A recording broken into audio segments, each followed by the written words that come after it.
और माला माल जिसके आशीर्वाद से माला माल हो जाते हो, यदि आशीर्वाद खींच लिया तो कंगाल भी हो जाते हो। ऐसे ही हुआ, एक आदमी आचार्य महावीर कीर्ति महाराज के पास में गया। बहुत अच्छा दृष्टांत है।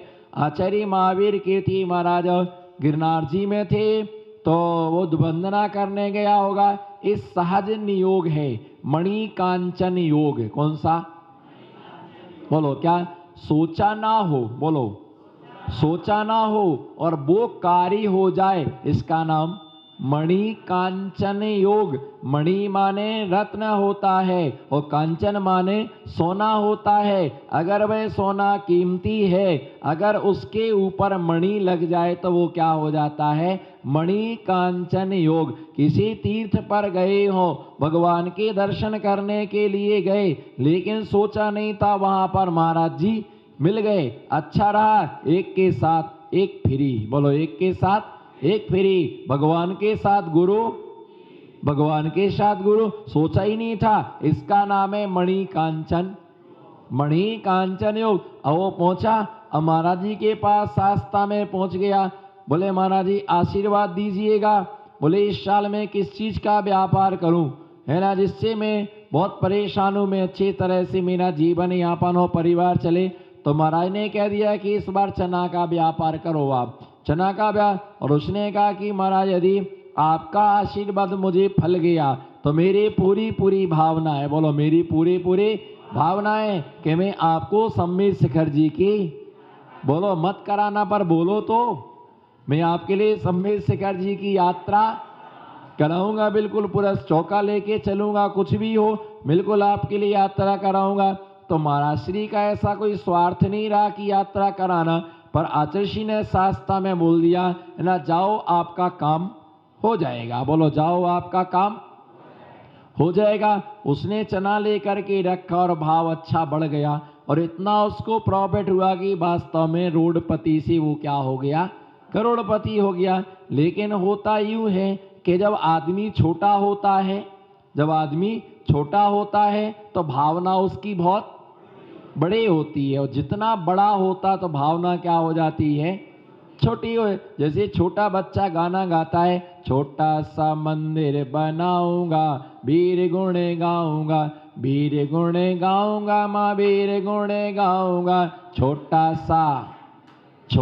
सा मंदिर बनाऊंगा, वीर गुण गाऊंगा, हाथों में लेकर चांदी की थाली, हाथों में लेकर चांदी की थाली, प्रभु जी की पूजा रचाऊंगा, छोटा सा मन, बोलो, गा वीर गुण गाऊंगा, हाथों में लेकर सोने के कलसा, हाथों में लेकर सोने के कलसा, प्रभु जी का नवन कराऊंगा, वीर गुण गाऊंगा, वीर गुण गाऊंगा, महावीर गुण गाऊंगा, छोटा सा मंदिर बना, वीर गुण गाऊंगा, हाथों में लेकर रत्नों का दीपक, हाथों में ले, बोलो, दीपक, प्रभु की आरती कराऊंगा, वीर गुण गाऊंगा, महावीर गुण गाऊंगा, हाथों में लेकर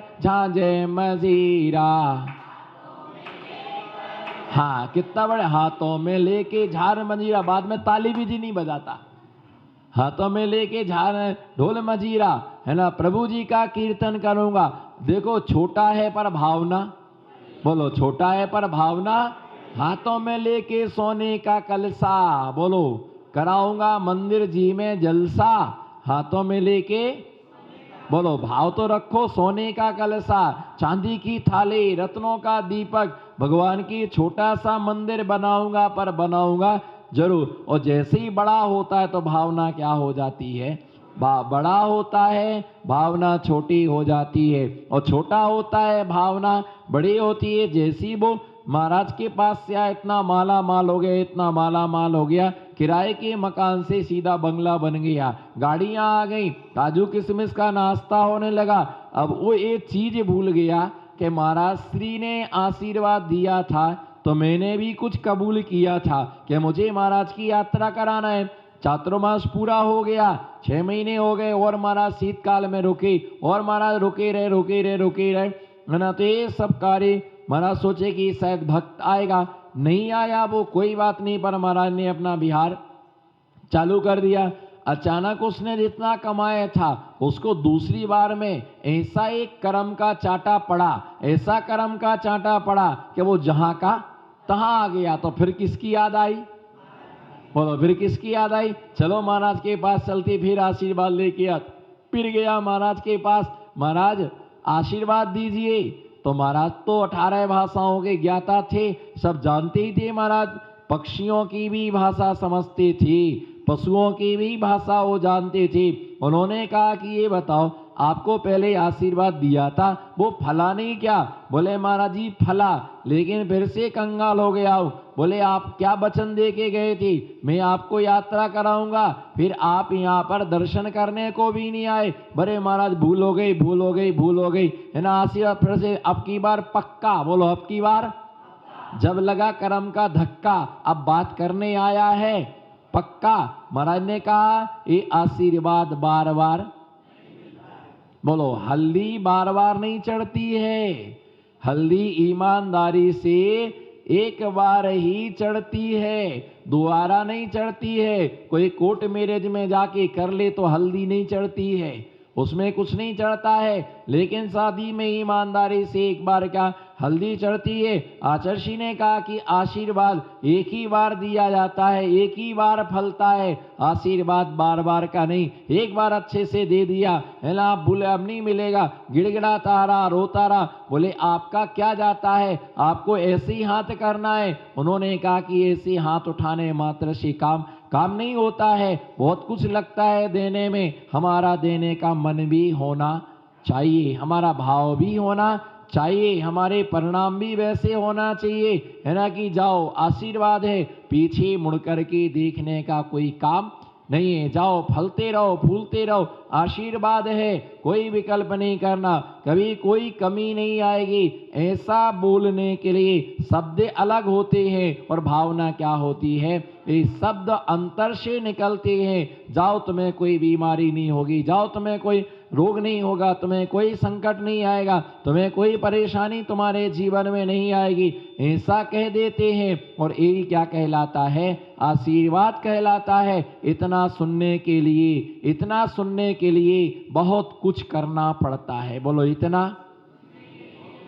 इतना सुनने के लिए बहुत कुछ करना पड़ता। बस इतना जाओ आयुष्मान, आपका कोई कुछ नहीं का, इतने शब्द सुनने के लिए बहुत करना पड़ता है। हाँ भैया, बहुत सारा इसके लिए करना पड़ता है। मैंने आपको विगत दिनों में बतलाया था कि समाधि किसका नाम है? कोई उपास करने का नाम कोई समाधि नहीं। बोलो जी, उपास करने का नाम कोई, अरे छोड़ दिए तो उपास थोड़ी है। तुमने शरीर सुखा डाला। संलेखना के विषय में सिर्फ 6-8 शब्द हैं। कितने शब्द हैं? बस इतने का नाम, मेरे चारों प्रकार की अन्न जल का त्याग, और सभी से मेरा उत्तम, बोलो सभी से मेरा उत्तम क्षमा। जो अपने साथ में रहने वाले साधु हैं, त्यागी वृत्ति हैं, साथ में रहने वाले सेवक हैं, भैया क्षमा करना। यदि कुछ कह दिया हो बिल्कुल क्षमा करना। भाव ऐसा नहीं था, लेकिन अज्ञानतावश प्रमादवश कुछ भी कह दिया हो तो आप मुझे अपना छोटा भाई समझ करके क्षमा कर देना, और मन में कोई कसाय नहीं रखना। भैया क्षमा करना, ये धर्म में अपना क्षमा का ही है। बोलो जो धर्म में अपना क्या है, क्षमा का ही है। और जो व्यक्ति अपने साथियों से क्षमा नहीं मांगता है, वो कटोरा लेके बाजार में भीख, है ना, भीख मांग, जो क्षमा नहीं मांगता है। जितने लोग भीख मांगते फिर रहे, कटोरा लेकर के हाथ फैला रहे हैं, हाथ जोड़ रहे हैं, कुछ दे दो कुछ दे दो। शिखर जी में देखो कितने भीख मांगने वाले बैठे, गिरनार जी में कितने भीख मांगने वाले बैठे। भैया कुछ दे दो, चावल दे दो, है ना, कुछ दे दो। वो पिछले पर्यायों में अपने से बड़े लोगों से क्या ना कर सके, बोलो क्या ना मांग सके, यानी क्षमा ना मांग सके, उनके सामने हाथ ना जोड़ सके, है ना। इसलिए उन्हें सब जगह हाथ जोड़ना पड़ रहे हैं। जो गुरुओं के चरण नहीं पकड़ते हैं, उन्हें सीटों के पैर पकड़ना पढ़ते हैं, जो गुरुओं के चरणों में नहीं रोते हैं उन्हें दुकान दुकान जाकर के रोना पड़ता है। जो अपने से बड़ों से क्षमा याचना नहीं मांगता है वो कटोरा लेकर के जिंदगी भर क्या मांगता है? भीख मांगना धर्म नहीं है। बोलो, भीख मांगना धर्म नहीं है, पर क्षमा मांगना, बोलो अंकित भाई, क्षमा भीख मांगना, भीख मांगना धर्म नहीं है, ये तो कलंक है, पाप है। कितनी बड़ी शर्म की बात है कि किसी से हमें कुछ खा, 2 रोटियां पेट भरने के लिए हमें भीख मांगना पड़ रही है, पानी पीने के लिए भीख मांगना पड़ रही है, पुराने कपड़े हम भीख में मांग रहे हैं। वहां बैठे इतने से चावल के लिए रात रात भर बैठे रहती और बोलती भगवान के नाम पर कुछ दे दो, भगवान के नाम पर कुछ दे दो। पारसनाथ के कितनी दूर दूर तक बच्चे पीछे लग करके मांगने जाते, बड़ी मुश्किल में हम उनको 1 का रुपए दे पाते, चावल दे पाते, कि पुराने कपड़े लेकर के जाते हैं। भैया जो बड़ों से क्षमा नहीं मांग पाते हैं उन्हें जगह जगह जाकर के क्या मांगना पड़ती है? भीख मांगना पड़ती। ये निश्चित है कि क्षमा मांगने से बड़ा कभी छोटा नहीं हो जाता। बोलो क्षमा, कोने कोने से आवाज आए, क्षमा मांगने से कोई बड़ा छोटा नहीं हो जाता है, जबकि क्षमा मांगने से छोटा बड़ा हो जाता है। इसी का नाम क्षमा धर्म है। इतने शब्दों का नाम भैया क्षमा करना। पैर पकड़ लो, कोई बात नहीं, कुछ नहीं बिगड़ता है ना क्षमा मांगने में। अब जैसे वो क्षमा मांगता है, 4 प्रकार की अन्न जल का त्याग, धर्मात्मा जनों से क्षमा मांगता। अपन 20 साल साथ में रहे हैं और एक साथ रहे हैं, कोई छोटी बड़ी गलती हो गई तो बिल्कुल क्षमा कर देना। बस इतने शब्दों से हमारी पर्याय क्या हो जाएगी? बस इतने शब्द बोलने मात्र से। अब इतने शब्द बोलने के लिए अपने अहंकार को कितना गलाना पड़ेगा? बोलो, कितना गलाना पड़ेगा? ये ध्यान रख के चलना। शक्कर की चाशनी बनाने के पहले शक्कर के लिए ठंडे पानी में गलना पड़ता है। पहले उसे पानी डाल के गलाया जाता है, फिर उसके लिए तपाया जाता है। बस इसी प्रकार से ध्यान रख करके चलना। अहंकार गलाना पड़ता, मान गलाना पड़ते। बड़ा बनने के लिए अपने को छोटा बनना पड़ता है, हाथ जोड़ना पड़ते। इतना सब, मैं तो मरते मर जाऊं, मैं तो ना क्षमा मांगी ना मैं क्षमा मांगूंगा। मैंने गलती क्या की है? मेरी कोई गलती नहीं थी, मैंने कुछ नहीं किया है। भैया क्या बिगड़ता? तो ऐसे क्या है कि क्षमा, इतने का नाम क्या है? समाधि। बोलो, इतने का नाम क्या है? कितने का नाम? बोलो, 4 प्रकार की अन्न जल का त्याग, और सभी से उत्तम, बोलो, सभी से उत्तम क्षमा। भाव से उत्तम क्षमा, क्योंकि अंत समय है। बोलो, क्या है? अंत समय है। बस अब आपको ये गोल्डन चांस आपको मिलने वाला नहीं है। गोल्ड कहीं भी मिलेगा, पर गोल्डन चांस नहीं मिलने वाला है। जैसे ही उसके लिए इतने का नाम। इसी प्रकार से जाओ, खुश रहो। इतना शब्द सुनने के लिए जाओ, आनंद करो। आयुष्मान, आरोग्य भवतु, कल्याण रस्तु इत्यादि शब्द सुनने के लिए बहुत कुछ करना पड़ता है। बोलो, बहुत कुछ करना पड़ता है। कई लोग ऐसे रहते हैं, आशीर्वाद, एक आदमी पीछे पड़ गया, बोले पीछे से आशीर्वाद दो। क्या? पीछे से आशीर्वाद दो। मैंने कि नहीं दूंगा। बोले नहीं, मैं लेके रहूंगा। मैंने दूंगा। उठा करके पीछे हाथ में दे दी। बोले महाराज जी लगाओ ना सिर पर। मैंने ये शुद्ध दादागिरी, जबरदस्ती। बोले लगाओ महाराज, एक बार लगा तो दो, पीछे लगा। मैंने नहीं लगाऊंगा। बोले मैं आज बिना पीछे नहीं लगेगी जब तक मैं आहारी भोजन ही नहीं करूंगा, मैं श्रावक। बोले आज तो पीछे लगवा करके जाऊंगा। मैंने क्या, मैं नहीं लगाने वाला। चाहे तू उपास कर, चाहे भूखा रहे, चाहे कुछ भी कर, मैं नहीं लगाऊं। बोले लगवा के जाऊंगा। अब आदमी देखो, आशीर्वाद लेने को दिमाग लगाना पड़ता है। तो ऐसे ही हमें खड़ा हुआ तो पीछे ऐसे लिए हुए था, ऐसे लेके खड़ा हुआ था पीछे, किसी से बातचीत कर रहा था। वो आया, अपना सिर नीचे से लगाया। बोले मिल गया, आशीर्वाद मिल गया। बोले लग गई पीछे। मैंने कौन है? बोले मैंने लगवा ली पीछे। मैंने देखो इतने हाथ। बोले आप हाथ में लिए थे, खुद ही अपना सिर नीचे से 3 बार पीछे में मार दिया। ऐसा लिए थे 3-4 बार ऐसा लगा। बोले मिल गया है ना। बोले देखो महाराज जी हार गए, मैं जीत गया, आशीर्वाद मिल गया। मैंने ले जा भाई, अब मिल गया तो मिल गया। मैं तो अब भोजन करूंगा महाराज जी, आशीर्वाद मिल गया, मैंने दिया ही नहीं। बोले आपने? मैंने कहा मैंने तो, बोलो ना, मैंने तो दिया ही नहीं। बोले मैंने ले लिया, तुम दो या ना दो, हमारा काम हो गया। अब आप ठेका ठेका थे जाड़ो, तो लेने वाला ऐसा भी ले जाए।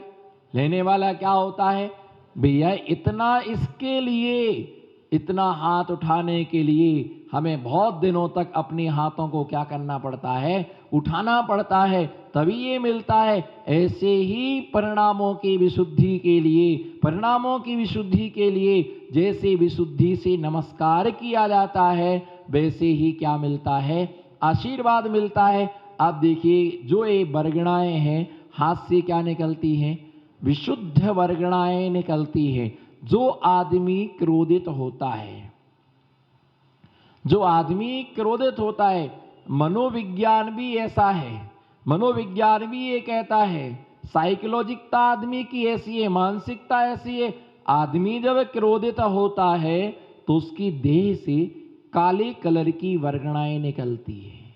कैसे कलर की? जब आदमी क्रोधित होता है तो उसके अंदर से काले कलर की वर्गणाएं निकलती है और वो अपने हार्ट के लिए प्रभावित करती है, वो अपने तन के लिए प्रभावित करती है। और कई बार विशुद्ध जब वर्गणाएं निकलती हैं तो उन विशुद्ध वर्गणाओं से क्या होता है कि मन क्या होता है, आनंदित होता है, अनुरंजित होता है, प्रसन्नता उत्पन्न होती है। तो इसलिए जब वर्गणाएं, क्रोध होता है तो काले कलर की वर्गणाएं निकलती है, और जब मन विशुद्ध होता है तो सफेद कलर की वर्गणाएं निकलती हैं। और जैसी वर्गणाएं निकलती हैं तो आदमी अपने मस्तक से उनको क्या करता है, खींचता है, मस्तक से खींचता है। जैसे देखा होगा कोई वस्तु जैसे जमीन सूख जाती, फट जाती, पानी डालो तो उसमें एकदम से क्या हो जाती है, वो फूलने लगती है। बस ऐसे ही होता है कि जब व्यक्ति को आशीर्वाद मिलता है तो अंदर से क्या मिलती हैं, खुशियां मिलती हैं। तो ऐसे इतने के लिए उत्तम क्षमा, चारों प्रकार के अन्य का त्याग, इतने से शब्दों को बोलने के लिए जीवन भर क्या करना पड़ता है, जीवन भर अभ्यास करना पड़ता, व्रत करना पड़ती, उपवास करना पड़ती, सामयिक करना पड़ती, स्वाध्याय करना पड़ता। उसके बाद में भी समाधि के समय आचार्य का संबोधन नियामक है, क्योंकि बिना संबोधन के परिणामों में निर्मलता, बिना संबोधन के आत्मा के परिणामों में निर्मलता नहीं आती है, बिल्कुल निर्मलता नहीं आती। इसलिए संबोधन क्या होता है, आवश्यक होता है।